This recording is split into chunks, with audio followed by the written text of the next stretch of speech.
whether they want that first pick or whether they want that Battleground choice, and it is going to be Battleground choice. They're going to take us to Tomb of the Spider Queen, a map that in their first series, No Tomorrow banned to make sure that Heroes Hearth couldn't pick this.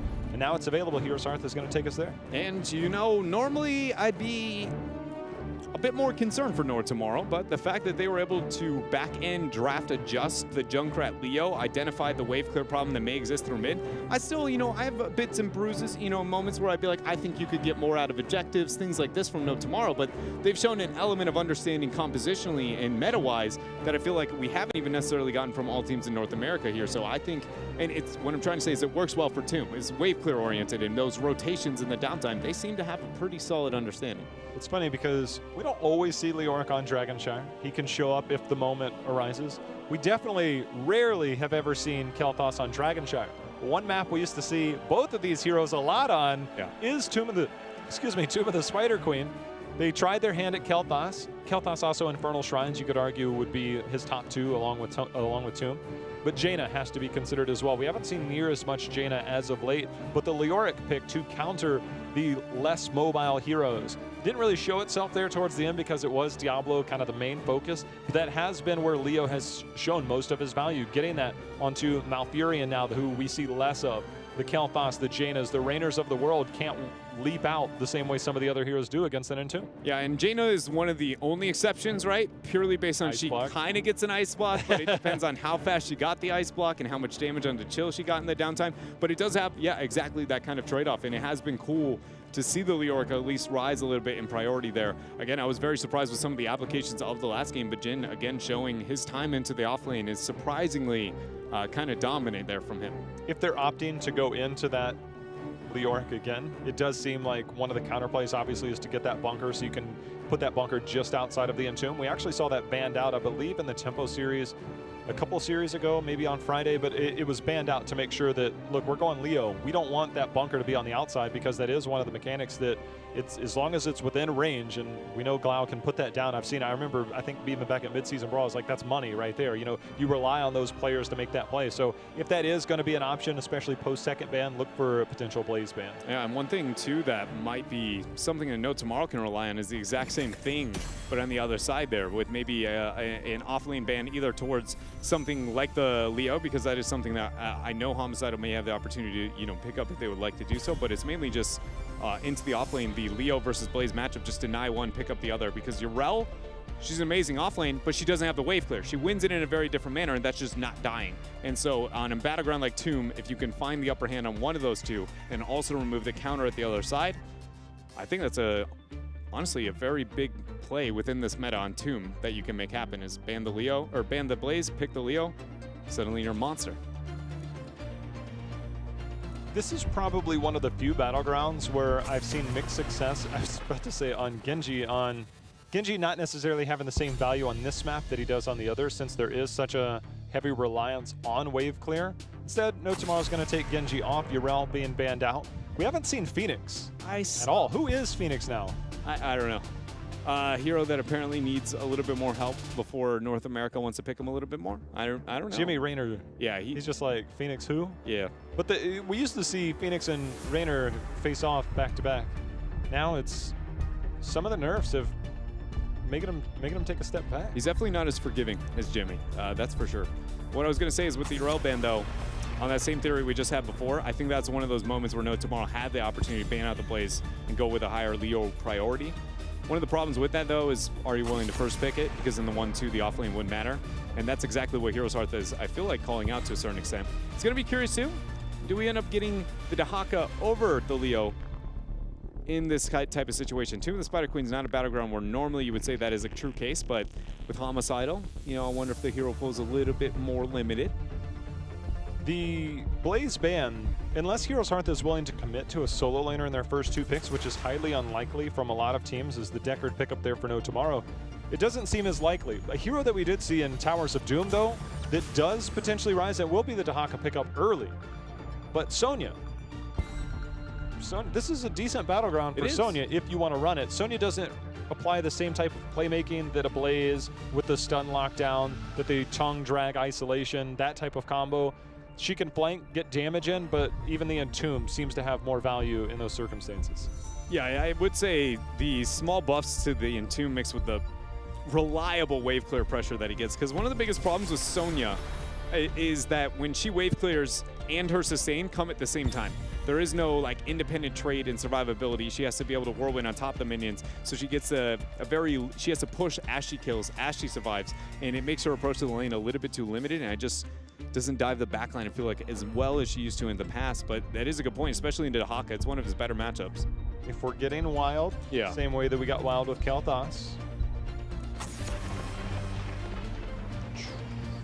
Asmodee. Yeah. That's not how I would dunk, by the way. That's just how Asmodee does it. How would you dunk? One hand all day because I can't get up. You just I can't get up. I can't get up as much as I used to. Yeah? Yeah, I mean, I can't 2-footer. What's your vertical? Well, probably right now about like 3 inches. It ain't pretty, man. I haven't worked out in a while. You know, I hurt my shoulder, man, like 6 weeks ago. Do you know I hurt my shoulder, so I can't jump. I can't do physical movements the same way I could. I have been inactive for I'm like sure you have 6 weeks. Yeah, all that esports in your shoulder probably worked out real good. You know, you should ice it after practice. Do you have any idea how hard it is to hit like a bunch of times and your shoulder's up there? Any of my auto attacks that I missed, it's definitely not because of my right hand. It's because of...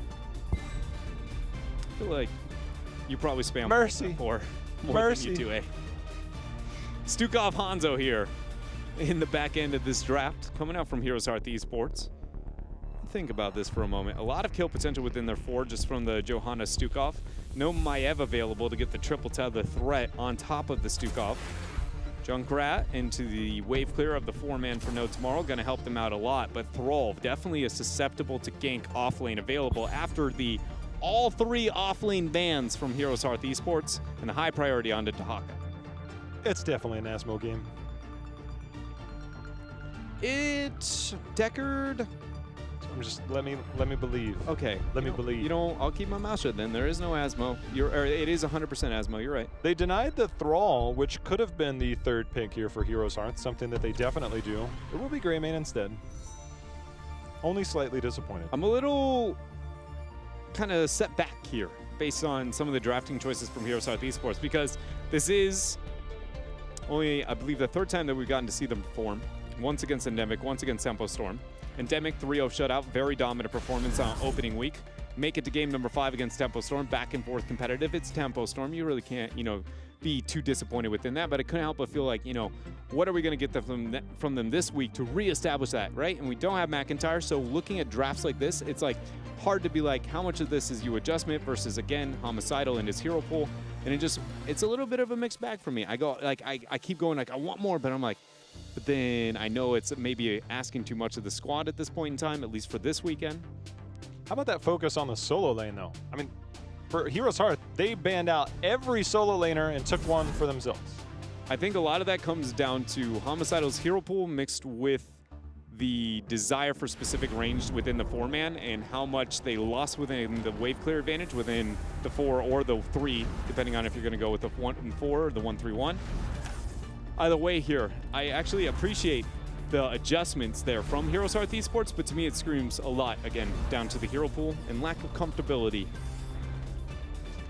Well, HeroesHearth felt the full effects of what happens when Diablo drops souls. Greymane does have the curse bullet to rip through that high health pool. If they get the potential follow-up, maybe a Dragon Zero into the Lurking Arm, some combination of all of that, especially with Johanna leading the charge. We know they like to rip that. It's something that we've seen the combo from them numerous times. So look for Arthlon to definitely be looking to finish off those frontline targets pretty quickly. It's a build. We got it, J-Hal. We're here. Ooh. We're back. Crowing on Tomb of the Spider Queen with Redemption build. It's not exactly the same, but it's something here. Well, especially with the changes. And speaking of changes, we're about to change the start of this game. Diablo with no souls, or at least only a couple from the dead minions. That doesn't look good. Nice play there by Hami to make sure and get the dragon. You never have to figure out your individual power level as Diablo if you never gain a soul. Did you think about that? Like, that's some next level approach there. I think you get reported for that. Yeah, you're probably right. I mean, you pretty much have to be AFK if you aren't near a minion. So for Crowan, what he used to do a lot of would, especially, you know, when Hanzo still had the range, he would just lurk between that mid and top lane directly near the turn-in point. And he would dare anybody and everybody to step forward because he would just play around that, use the natural agility if anybody got close, and just run that. The auto attack range has been nerfed. On the other side, though, there's a Diablo. You can't necessarily play around there the same way that you used to, but definitely look for a Crowan to be aggressive in those situations, making sure that whatever angle Diablo takes, he needs to mirror that so that there's an open vent or an open area at his back and not necessarily one of those two walls that we see at the top there. And one thing also that's been really cool kind of unfolding here with No Tomorrow, the awareness of the Greymane rotations, knowing that he's going to be going for chip damage as best as he can as he rotates through front wall after front wall. Early Giants is a common play for anybody who has that kind of floating laner, if you will. It's kind of like a rover, honestly. Especially with the Thrall as the defense. Yeah. I mean, you look at Ablaze, Yorel, Dahaka, any of those heroes have some type of decent AoE clear. Yes, you get your Chain Lightning, and obviously you need to complete that quest, which normally takes about 3 or 4 minutes if you're not being pressured. But the same type of clear is definitely not there and could be more advantageous to an early push with the Greymane. They end up making the answer back down to the Giant camp after picking up the Knights. It's an even night trade for the two teams, but the fact that HeroesHearth got the Knight earlier and are getting the pressure over the Giants on bottom and get that split pressure on the bottom half of the battleground as this kind of midnight clash happens surely sets them a small fraction of an advantage over Heroes, or over No Tomorrow. Here it is. Yeah, you're watching it come to light. Yeah, I mean, there's just not enough clear here. It requires either a rotation down from Jimmy or Junkrat, but by the time they make that rotation, you've already lost an entire wall and a gate. And that's exactly, you mentioned that chip damage, that's exactly what they tried to accomplish, and they got it. Well done here by HeroesHearth Esports with the less common Greymane adaptation here, but they're making it happen. With what they need to make happen, I guess more so is a better way to put it. See if they can get the next Web Weaver phase. One thing to keep in mind with this composition is their Web Weaver phase becomes very, very terrifying. With the Greymane split push, Hanzo is a hero that we normally don't write home about when it comes to their sieging capabilities, but this build debatably kind of caters a little bit better towards that playstyle, just purely on the attack speed. It's a tough time. Look, Thrall, I think right now is in a good spot, especially in competitive, but he has a rough time sometimes as a solo laner. Like, there's no doubt about that. If he could kill minions better, he would feel a lot better about himself. Yeah. But he slaps heroes really well, and, you know, that's the trade-off. He is a melee assassin. He's titled that. Trying to make sure and stay out of charge range. Instead, max range charge. Arthalon uses disengaging too. Yeah, he should have to disengage. Ever since they nerfed the time on that, it's always been weird the way you see the players react now. Great follow-up, or great escape there though by Arthalon, being able to get the immediate engage. This is the second time in the series Arthalon's been in a very tough position and then actually get an engage to get a disengage at the exact same time. Casanova though, trying to come down and get the response after Thrall caught out by HeroesHearth Esports. Homicidal turns it around with a drag. BBJ throws out the weighted pustule. So not too much hard commitment here as they round the 7 talent tier. The other adaptation that we see from Arthalon is going into that physical armor when he goes in, getting that thick skin, so it does allow him to have that physical armor to deal with the substantial amount of auto attacks between a Rainer and a Thrall. So definitely something to work on there. Drag sidestep by Akaface. Arthalon trying to get the channel on the backside, but Casanova steps forward with the fire stop. Oh, Tomster. Ooh. Interrupt, but maybe gonna put BBJ in a bad spot as Jin meets the Wind Fury hammer there. Gonna throw it down. BBJ kites around, actually keeps himself up. Wow. You see Crowan threatening the front line with that redemption build. I have not seen this build in forever. It's seen so many changes. We've seen the auto attack change, but even when we saw the nerfs to this level 7, the sharpened arrowheads, it has been a long time since we've seen this. Every time you auto attack with your Stormbow or basic attacks, you reduce the armor by 2 for 3 seconds, but you can continue to stack that all the way up to 20. He got that in there. That was 18, which means he was terrorizing the Lord of Terror. He's gonna be able to do the same to Mephisto? Scare that Lord as well? Dude, Mephisto, can't wait till he comes out. I was just trying to keep along with the meme, and I immediately made you start fanboying about Mephisto. I'm Dude, sorry. I should have thought about it. I love Mephisto. I didn't think about your feelings before I said the M word. I'll keep it to myself. I'm sorry. Yeah, for anybody that's never heard me over the last 2 years, anytime somebody asks me the question, who's the one hero you want, it's always been Mephisto. I finally get him. You know, one thing that Heroes Hearth got was that bottom fort. That bottom lane, again, Thrall is such a liability in the early game, and now we're looking at level 10, just bridging any moment. And for Heroes Hearth, every second that they see Thrall down in that bot lane, they know that they have a window of opportunity to make something else happen on the battleground. I think Crone got revealed by that grenade. So they'll know they might be questioning a boss immediately. Oh, they're about to rip it. They got Heroics. Blessed Shield, Cursed Bullet, Fireworks Fly. First drop is going to be there onto Raynor. 3 kills to nothing for HeroesHearth Esports. They waste no time, make the transition up. This is really interesting to see this offensive of a boss without the most optimal, I guess, you know, kind of Hanzo race build. Greymane does make up for the race itself. I just find it really interesting. We get a 6-minute boss on Tomb of the Spider Queen, and it's not with Scatter Arrow build Hanzo. It's traditional auto attack build Hanzo. There's going to be an interrupt. See if Hami might bite off more than he can chew. Isolation forced to be used on that Deckard. BBJ coming down just barely in range with that to make sure and get that interrupt. I don't think I've seen anybody use low blow yet by Stukov at level 1, by the way, getting bonus damage. But that does play into their instant blow-up style. Now that we look at it, it is Bless Shield into Curse Bullet into that Lurking Arm. It does 100% more damage to heroes under 30% health. So it does go into that individual blow-up talent. So a clear, well-thought-out process. We're going to see it unfold right here. As the damage comes through, wow. Diablo's gone. Lornado trying to get a little bit of room there, but look at that Homicidal coming in with the Brushstock and the drag onto Akaface. Darkstorm damage coming through. Crowing lands the 2-man Dragon's Arrows. The Riptire comes through the backline, actually gets the pick off there on to BBJ's Stukov. But it's a 1-for-1 here between the teams as Crowin and friends joining the Webweaver as they steal the Night Camp. And look at how healthy those mercenaries, how healthy those Webweavers are. This is surely going to hurt the base of No Tomorrow.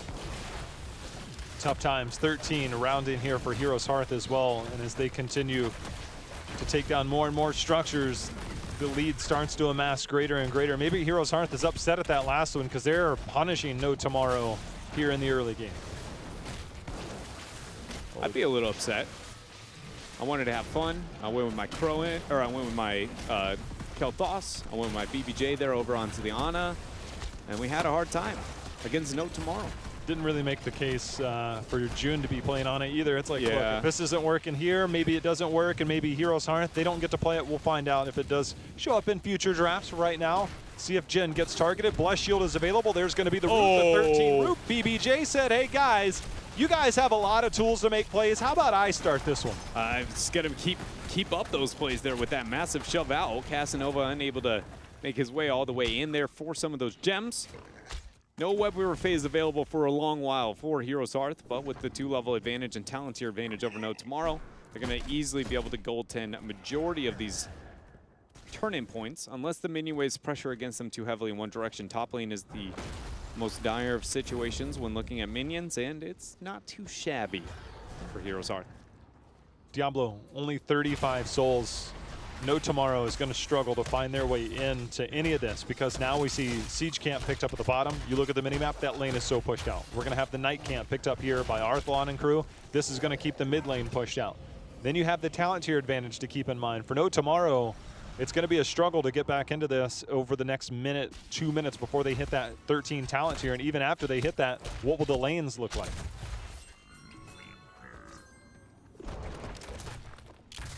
Probably not too pretty, would be my guess there. Here we see the siege still up. Maybe No Tomorrow can find a way onto some of the backliners here. Dragon's Arrow's out. Casanova's the focus. Curse Bullet condemned with the Lurking Arm. Lornado buys a little bit of time. Damage comes through with the Scroll of Sealing, but that is Casanova going down once more here. Heroes Hearth find another kill. The Concussion Mine putting Arthlon into a bad position.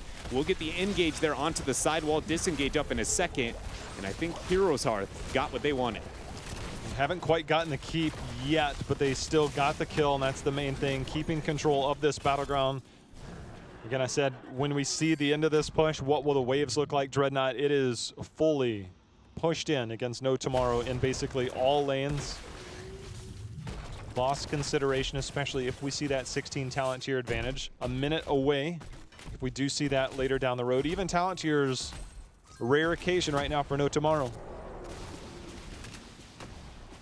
It is, sadly. But win conditions are equally as kind of a rare thing here for HeroesHearth. They have furthering our lead conditions pretty easily, which is the next Web Weaver phase. But beyond that, it's got to be a major boss play and something that No Tomorrow might be able to force the hand of. They're going to force the hand here down below onto Homicidal. Blessed Shield coming out from Ishbu. Huge four-man condemn as all the damage goes onto the Lightning Breath. No survivability there onto Casanova, and Arthalon and friends get more aggressive here. Jin's the focus now. Condemn back, and a second kill for HeroesHearth. Still a lot of gems in the hands of No Tomorrow. See if they get tracked down. But 16 talent tier is available. That boss will be spawning soon. HeroesHearth has an opportunity if they want to make a boss turn-in play happen. Instead, it looks like they are just going to commit to the full Web Weaver push. That mid lane so pushed out already. The keep already taken damage. Instead, they're going to try and take the camp here on the side of No Tomorrow. This should easily be one keep, two potentially, and if HeroesHearth plays their cards right with another blow up, especially the fact that Curse Bullet is back up, could be looking at ending game because Bless Shield also just seconds away. Just look at Crowan. Whenever he's out of fog, you can expect there will be a Dragon's Arrow initiation in 12 seconds. He will step back out of fog just like that and then wait, wind it up, and put out the damage output here. 3 seconds still. Here he goes. He's looking for it. He's gone. There it is. Good night. There's going to be the follow-up. Bless Shield goes out. There's going to be plenty of action here as that's going to be takedown number one. Homicidal almost found himself an Akapace as he gets knocked in there. The Earthquake buying enough time, as is the Scroll of Sealing, but that is the first kill. Will it be the last? Crowan using that agility to hop over. Tomster trying to survive.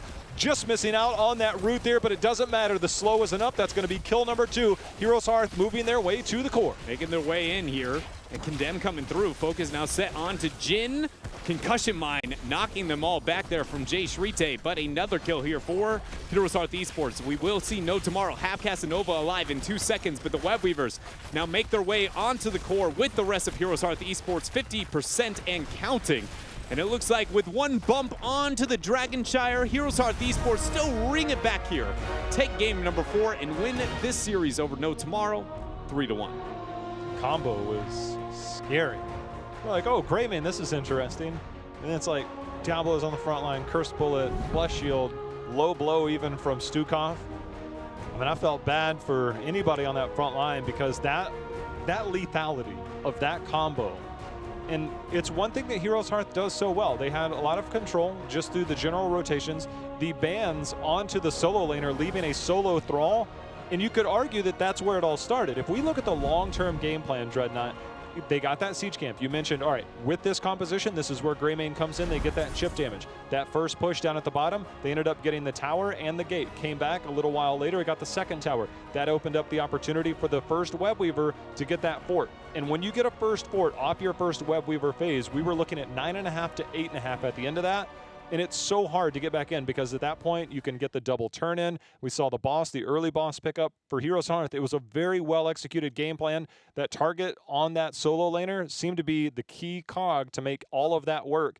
And the way that they executed it was pretty brilliant. Yeah, it was really well done there by HeroesHearth Esports. And I feel like the last game and the innovation that you were talking about there for me was probably the most impressive thing. It felt like it took them, struggling again with the creative composition they came up with on Dragonshire before it was willing to, buckle down that hard. But other than that, for them, outside of maybe game one, that's the only other area where I feel like there was any moments where you could say, are we getting what we expect from the number one here in NA?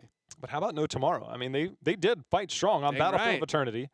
Arguably could have potentially won that game had one late game decision been slightly different. Did pick up a win over that on the Dragonshire. We can always put it into the fact that, look, HeroesHearth playing with a sub. But the way that No Tomorrow did play some of those things did show that, look, things are coming together. They just went against HeroesHearth, man. It's so hard. I mean, to take down the number one team that's been at the top for basically the second part of Phase 1, despite the record, the best record since part number 2 of Phase 1, HeroesHearth has been at the top, so you can't say, all right, well, just another loss. They fought well against the best team in North America. Yeah, for me, one of the only kind of that was weird, I guess, kind of moments for me when looking at No Tomorrow, or had any, like, I'm still struggling to see the argument. It's just some of the choices in draft just a little bit. Like Some towers. like, and the off lane priority, I think in the last game when you see that much committed and a Dahaka in the 1-2 on Tomb, I go, this is going to be a problem. I should be looking at this a little bit more.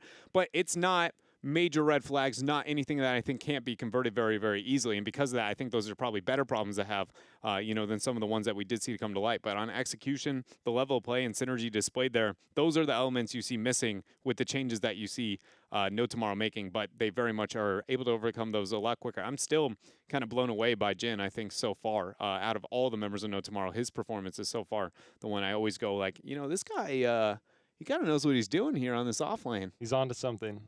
HeroesHearth, again, they were playing with a sub. Congrats again to McIntyre if you missed it. They came in with Homicidal as the sub, a reliable sub that they go to all the time. McIntyre got married this weekend. He picked a pretty good weekend. He must have looked at that schedule. No offense, but he's like, look, single target, like single game weekend, No Tomorrow. We know that they haven't traditionally been the best, so maybe some calculated planning there for McIntyre to get there. He'll probably be back next week. I don't know what his plans are. Maybe he's got honeymoon or whatever's going on. But speaking of honeymoon, well, we've got a winner's honeymoon. We've got that with Ishbu here. Ishbu, congrats today on the victory, friend. Thank you, man. Thank you very much. It was fun. All right, Ishbu, let's talk about this series. We know that you came in with the sub. You brought in Homicidal. When I talked to BBJ, he said, look, we trust Homicidal. Whenever we need a sub, he steps in, fits a role that he used to play competitively and still does play in that offlaner. Was it easier? Did this go as well as you had hoped, given that you were playing with a sub, or did you expect better results in this series? So I mean, as far as getting Hami in, we just remembered Crucible when he 5-man moshed us, and we're just like, oh, this guy's a god, he'll carry us, it'll be easy. But I mean, just approaching it, expectations, we obviously were expecting to do well in this game, to win this game, but I don't know. This last week is between all the events and stuff. I personally, at least, have been kind of doing a little bit less on like prioritizing expectations and a little bit more on just like enjoying the game and playing for fun, playing to win and all that stuff. So, I mean, maybe it sounds a little weird to say, but I was happy with this match regardless. I think obviously we would have liked the 3-0, but we decided that we definitely wanted to have some. We definitely wanted to enjoy our match. Is probably a best way of saying that. Obviously, there started to become some questions when we looked around the league because you guys lost to Tempo Storm. Obviously, a hard-fought series. It didn't necessarily set you guys way far back, but then Team Freedom comes out. It looks like they might be the new hottest. They might start making a run for it. But then we saw the results yesterday. When you see the rest of North America kind of eating each other alive, does that take away some of the pressure of being the #1 seed to get that automatic qualifier? No, Team Freedom losing that to Endemic actually took off a lot of pressure on us because we did think that there was a chance Team Freedom and Octalysis would try to make runs, so it did take off a lot of pressure that way. But I don't know. I mean, no matter what, all of our focus has kind of been internal. We went for the 7-0 to begin with to give us this kind of leeway, and I guess we're kind of just enjoying it a bit. But we're still gonna try and focus on ourselves, try and improve ourselves because we do have our goals. So I don't want to be taken like we're kind of like lighthearted, but I mean, we built ourselves into this position for a reason, so we're not worried. Well, the focus was there. I like that last combo in Tomb. That was something that we kind of saw unfold. It was fun to watch, but I'm going to send you over to Dread for the next few. Sounds good.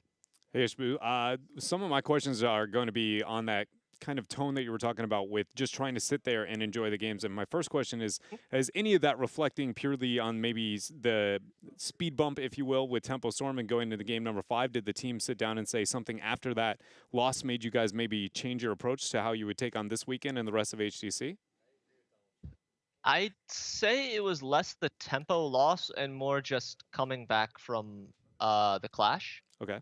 Obviously when we came back from the clash, we talked about things as a team. We talked about what we wanted to do. We talked about our goals, and we set to going to them. And we're still trying to figure out exactly how to integrate kind of the new things we want to do with how we've done things in the old. It created a little bit of tension, but as I said, I think we kind of have worked to alleviate a bit of that tension, at least this week. So I mean, the tempo loss, I mean, it sucked. Losing never's fun. But I don't think that specifically was as much of a setback for us. Okay, I think that's definitely fair, and thank you for giving some of the insight there into that. And then my other question here is come down to some of the drafting decisions we got out of you guys in the last series, mainly down to the fact that we got Ana, and how much are we going to get that possibly out of BBJ, and the fact that he was able to play that, but then also the off-lane priority. Was that purely because of some of the adjustments and having Homicidal here this weekend, or do you guys, with even triple bans into off-laners, why the adjustment here this weekend? I mean, that's just a study of the other team, a lot of the case. Not doing too much. I mean, they just recently role swapped, and whenever you role swap, you have a lot of heroes you're not as comfortable on. Like your hero pool usually is only like 2 to 3 heroes at most, unless you're like a god or you play the game a ton and just are like a god at every single role, which some people can pull off. I don't know how. But we just felt like targeting that specific role. We noticed a few trends. We especially noticed that Jin wasn't playing Dahaka. So we just, I mean, we look to just exploit that with the bans. We take every team, no matter whether they're 1st or 8th place, seriously in scouting them before games. So that's just what that was. And then before I send you back to J-How, I'm going to bring it back. What about Diana? We got, maybe? Was it a one-time? All I'm saying is teams need to be looking to first ban Ana in future series. I think, nah, it's, we'll see how much more of that ends up showing up, but I can tell you BBJ has been wanting to play it like just as much as, he's been wanting to play it as much as any other support in this league. So I wouldn't be surprised if it came back up. Awesome. And thank you for the answers there, Ishbu. Ishbu, I mentioned to a little earlier about some of the pressure maybe going forward, but you guys still sit at the top, still have the preferable win-loss record overall. When you look at the future schedule, I mean, obviously you want to get as many 3-0s, suffer as few defeats as you can in case there is a setback, but is there anybody you look forward to that says, this is going to be a tough weekend, this is going to be a tough team as it stands right now? Who do you look forward to as that tough opponent that you know you're going to have to double down for? So the 2 matches that obviously stand out, I mentioned them earlier. Octalysis, we don't just have to play, but we have to play on a double-header weekend, which is always tough. They get to scout us out a bit beforehand. And they've honestly been looking a lot better recently. Like, I mean, some of the notes about Cheese aside, they look like they have found a bit of their stride. Not to mention, Freedom, aside from their setback on Endemic, has also been looking good ever since the Clash. So we really do want to have to carry through with those 2 teams. I think Simplicity and LFM are kind of being, I don't know, they're a little bit inconsistent right now, so I don't know if we're as worried about them, but they do have the potential to show up if we underestimate them. But right now, I'd say probably the big one I'm looking right now is Octalysis on that doubleheader. Well, it's going to be fun to watch when it does come time. Obviously, you can tune in after your series here because Octalysis is next, but the floor is yours for now for any shout-outs you got, Ishbu. All right, well, the shout-outs are always as follows. Got to shout out to the team. Shout out to Hami for subbing for us. He was a god on the Dahaka today. Shout out to HeroesHearth.com. If you want to know anything about anything Heroes of the Storm related, you should go check that out. Or you can go also check out streams of me and my teammates. I'm on just Ishbu, but I know Crowan streams a lot more than any of us, and he's very consistent about that. Shout out to Twitch chat. You're all lovely people. Shout out to, I'm trying to remember here at this point. I guess just shout out to the men's behind the scenes, Cawthon and Renal. Those 2 definitely need it, as well as Romedy.